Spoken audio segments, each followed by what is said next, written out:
Shalom, selamat pagi jemaat Tuhan. Berjumpa kembali dalam doa pagi online. Walau gunung tak berpindah. Jiwaku bertanya, apakah masih ada harapan melewati tangisan, rasa sesak di dada? Imanku berkata, Tuhanku yang pegang kuasa, Dia selalu bekerja, meski mataku tak melihat. Walaupun gunung itu tak berpindah, tetap percaya Kau yang punya kuasa. Sekalipun ku dalam lembah gelap, tak mengapa asal Kau di sampingku. Walaupun masalahku masih ada, tetap percaya rencanamu terindah. Pribadimu takkan pernah berubah. Iman yang aku pegang, padamu Tuhan yang setia.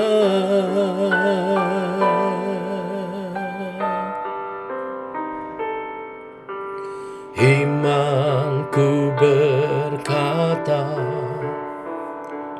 Tuhanku yang pegang kuasa, Dia selalu bekerja, meski mataku tak melihat. Walaupun gunung itu tak berpindah, tetap percaya Kau yang punya kuasa. Sekalipun ku dalam lembah gelap, tak mengapa asal Kau di sampingku. Walaupun masalahku masih ada, tetap percaya rencanamu terindah. Pribadimu takkan pernah berubah.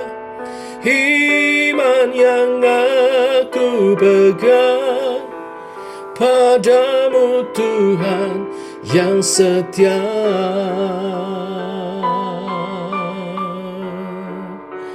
Ini imanku Tuhan. Aku percaya penuh padamu, pada firman dan janji-janji-Mu.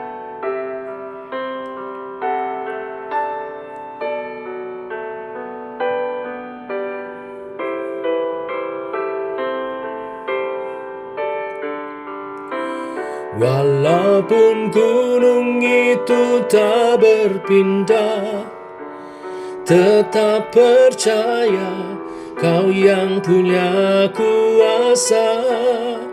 Sekalipun ku dalam lembah gelap, tak mengapa asal Kau di sampingku. Walaupun masalahku masih ada, tetap percaya rencanamu terindah, pribadimu takkan pernah berubah. Iman yang aku pegang padamu Tuhan yang setia.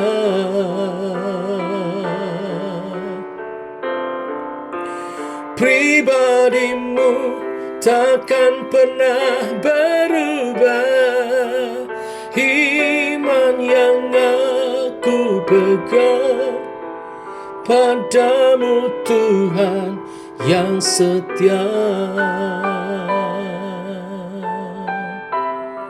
Kau Tuhan yang setia, ku percaya.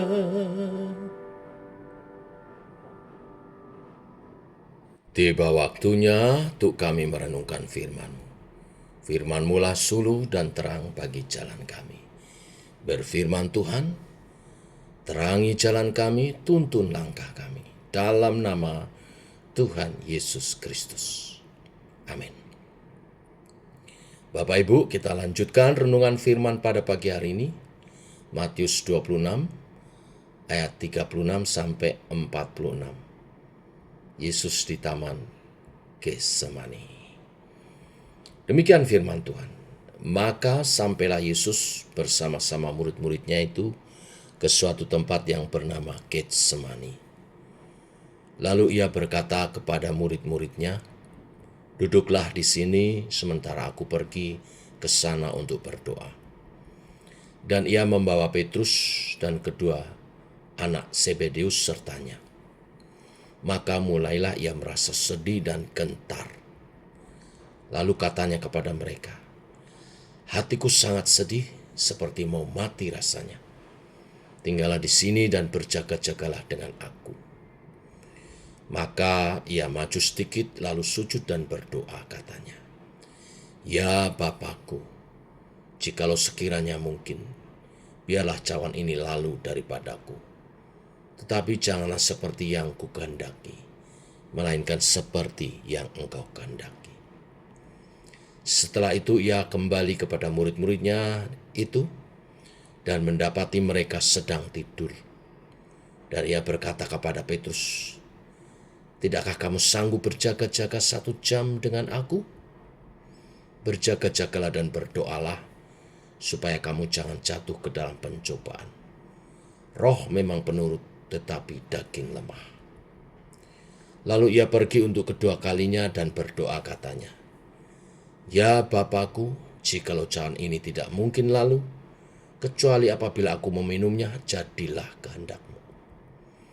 Dan ketika ia kembali pula, ia mendapati mereka sedang tidur, sebab mata mereka sudah berat. Ia membiarkan mereka di situ lalu pergi dan berdoa untuk ketiga kalinya dan mengucapkan doa yang itu juga. Sesudah itu ia datang kepada murid-muridnya dan berkata kepada mereka, "Tidurlah sekarang dan istirahatlah. Lihat, saatnya sudah tiba bahwa Anak Manusia diserahkan ke tangan orang-orang berdosa. Bangunlah, marilah kita pergi. Dia yang menyerahkan aku sudah dekat." Amin. Sampai di sini pembacaan kita. Bapak Ibu jemaat Tuhan, sebelum Yesus ditangkap, Injil Matius mencatat peristiwa di Getsemani ini. Pada waktu itu Yesus membawa Petrus, Yohanes, dan Yakobus, murid-muridnya. Dia begitu gentar karena dia tahu saatnya untuk menyerahkan dirinya menjadi korban bagi penebusan dosa telah tiba. Yesus menjadi begitu takut dan gentar, tetapi para murid-muridnya tidak mengerti. Mereka tidak sadar kalau saatnya telah tiba bagi Yesus. Itulah sebabnya Yesus begitu gentar. Tetapi para murid mengantuk tertidur. Ketidakpekaan mereka sekarang mencapai puncaknya. Pada saat di mana seluruh tujuan Kristus datang ke dunia hendak digenapi, para murid justru tertidur, mengantuk. Akankah orang mengantuk jika suatu peristiwa besar akan segera terjadi? Jika dia menyadari, tentu dia tidak akan mengantuk. Tentu dia akan berjaga-jaga. Seperti yang terjadi beberapa hari ini di negara kita. Ada demo besar-besaran. Banyak orang bersaksi tidak bisa tidur semalam-malaman. Berjaga-jaga. Jemaat Tuhan, Yesus di tengah kegentarannya berdoa kepada Bapa yang di surga. Dia tidak mencari siapa-siapa. Dia hanya mencari Bapaknya di saat ia gentar. Yesus memohon agar jikalau mungkin diluputkan dari semua ini. Saya yakin Yesus tidak takut jika dia harus dipaku di kayu salib. Tetapi mengapa dia sangat gentar? Dia sangat gentar karena Bapaknya akan memalingkan wajahnya dan meninggalkan dia. Hal itu dicatat di Matius 27 ayat 46 nanti. Kegentaran inilah yang membuat dia ingin, jikalau mungkin, agar cawan pahit yang harus dia minum boleh dilewatkan. Apakah keinginan ini bertentangan dengan kehendak Bapa? Tidak. Keinginan untuk dekat dengan Bapa, berada di dalam relasi yang sempurna dan di dalam kasih dengan Bapa adalah juga kehendak Bapa bagi sang anak. Tetapi baik Bapa maupun sang anak harus mengalami kerusakan relasi ini ketika Yesus Kristus, sang anak, harus menanggung dosa umat manusia. Inilah paradoks dari salib. Untuk menanggung dosa umat manusia, sang anak harus melakukan apa yang dia senang lakukan, yaitu mentaati Bapa, tetapi sekaligus melakukan apa yang dia sangat gentar dan benci, yaitu terpisah dari Bapa. Untuk menebus dosa manusia, sang Bapa harus melakukan apa yang dia senang lakukan, yaitu memanggil orang-orang pilihannya untuk kembali kepadanya, tetapi sekaligus melakukan apa yang dia sangat benci, yaitu meninggalkan sang anak. Maka Kristus berdoa dan memohon kepada Bapa agar cawan ini, yaitu cawan sengsara yang harus dia derita karena ditinggal oleh Bapanya, boleh dilewatkan dari dia. Tetapi doa ini ditutup dengan kalimat, jangan seperti kehendakku, tetapi seperti kehendakmu sajalah. Inilah doa yang seharusnya kita ikuti sebagai orang percaya. Semua orang percaya. Bukan kehendakku, tetapi kehendakmu. Inilah cara doa yang tunduk kepada Allah dan mengakui kedaulatannya di dalam segala hal. Doa yang sejati dipanjatkan dengan permohonan yang sungguh-sungguh diinginkan, tetapi juga dipanjatkan dengan hati yang tunduk dan taat kepada kedaulatan Allah.